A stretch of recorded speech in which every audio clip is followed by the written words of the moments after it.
என்னப்பா உங்க கட்சியை பத்தி Facebookல எல்லாம் பரபரப்பா போயிட்டு இருக்கு. என்னாச்சு? இந்த அதிமுக கட்சிக்காரங்க வந்து உங்க கட்சிக்கு வந்து எம்பி சீட் குடுக்கற சொல்லிட்டு குடுக்கலையாமா. அதனால உங்க கட்சிக்காரங்க அதிமுக கட்சிக்காரங்கள திட்டி கண்டனம் தெரிவிச்சு. இது என்னோட தனிப்பட்ட கருத்து என்னன்னு கேட்டீங்கன்னா, நம்ம கட்சி சார்ந்து அதிமுக திட்டுறதோ பிடிக்கிறதெல்லாம் தவிர்த்துக்க வேண்டிய விஷயமா இருக்கு. இது நான் என்னோட தனிப்பட்ட கருத்து. இது இது வந்து எப்படி சொல்றதுன்னா, ஏன்னா இந்த கூட்டணி பேச்சுவார்த்தையோ இல்ல ராஜ்யசபா சீட்டோ இதெல்லாம் அந்நியார் எடுக்க முடியும். இதுல வந்து அஹ், எடப்பாடிக்கும் அந்நியாருக்கும் உண்டான ஒரு இது அவங்களே சைலண்டா கடந்து போறாங்க. ஏன்னா நம்மளுடைய ஒவ்வொரு வாட்டியுமே உசுப்பேத்தி உசுப்பேத்தி ஆஹ் தேமுதிகவை அழிக்கணுங்கிற ஒரு நோக்கத்தோட செயல்படுறாங்களா எப்படி என்னன்னு தெரியல. 2021 நம்ம கூட்டணி பேச்சுவார்த்தைக்கு முக்கால்வாசி போயாச்சு. அதுக்கப்புறம் வேணும்னே அவங்க நம்மளைய கட்சியில இருந்து நீக்கணும்னே கூட்டணியில இருந்து நீக்கணும்னே பிளான் பண்ணி பண்ண மாதிரிதான் இருக்கு. அந்த மாதிரிதான் இப்போ ஒவ்வொரு வாட்டியுமே நம்மளை சிறுமைப்படுத்தி அவங்க வந்து அவங்க நம்மளை அவாய்ட் பண்ற மாதிரி எனக்கு கடந்த எம்பி எலெக்ஷன்ல கூட அந்த கட்சியில கூட்டணி பிஜேபியோ பாமகவோ கூட்டணி இருந்திருந்தா நம்மளுக்கான அங்கீகாரம் கிடைச்சிருக்குமானே தெரியல. அப்படி இருக்கும்போது அவங்க ஏதோ உள்நோக்கம் வச்சு தேசிய முற்போக்கு திராவிட கழகத்தை காலி பண்ணணுங்கிற ஒரு செயல்பாடோடு இருக்காங்க.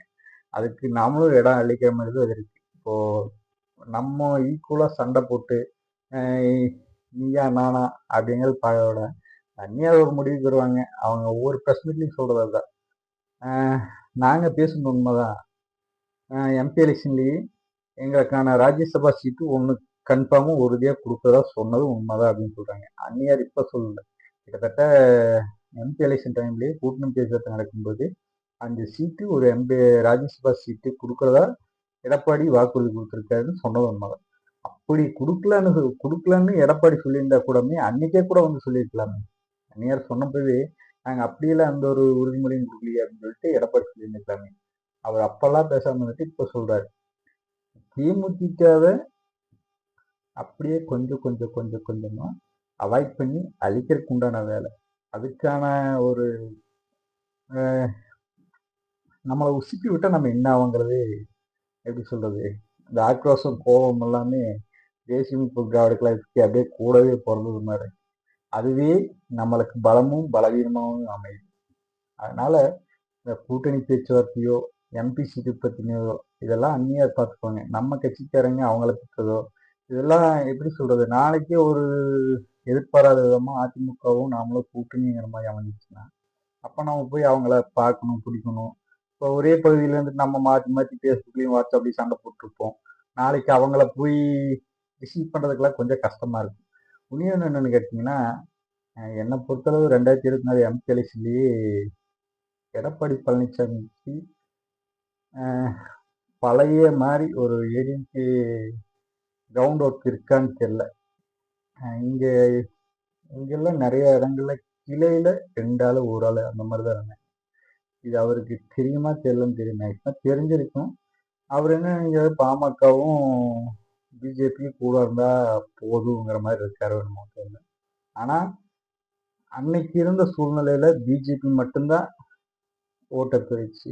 இன்னைக்கு விஜயும் இருக்காரு, சீமானும் இருக்காங்க. பிஜேபி கூட இருந்த பிஜேபியில இருந்த பாதிக்கு பாதி பேர் இப்போ விஜய் கட்சியில தான் இருக்காங்க. அது தெரிய மாட்டேங்குது. பிஜேபிக்கு விழுந்த ஓட்டுகளும் சரி, பிஜேபி கூட இருந்தவங்களும் சரி, கொஞ்சம் யங்ஸ்டர்ஸ் அவங்க வீட்டுக்கு சேர்ந்து ஒரு 2 ஓட்டு 3 ஓட்டு கூட சேர்ந்துருக்கும். இப்போ அதே யங்ஸ்டர்ஸ் தான் விஜய் கட்சிக்கும் போயிருக்காங்க. அப்படி இருக்கும்போது தேமுதிக நீங்க பிஜேபியில ஒரு 10,000 ஓட்டு இருக்குன்னா தேமுதிகல ஒரு 1000 ஓட்டு இருக்குன்னா அந்த 1000 ஓட்டு கன்ஃபார்மா உள்ளது. பிஜேபியில இப்ப அந்த 10,000 ஓட்டுல எவ்வளவு ஓட்டு இருக்குன்னே தெரியாது. அதுவும் அண்ணாமலை மாதிரி பெரிய பெரிய ஒரு பேஸ் வேல்யூ உள்ள ஒரு ஆளுக்காக அந்த ஓட்டுல வளர்ந்து.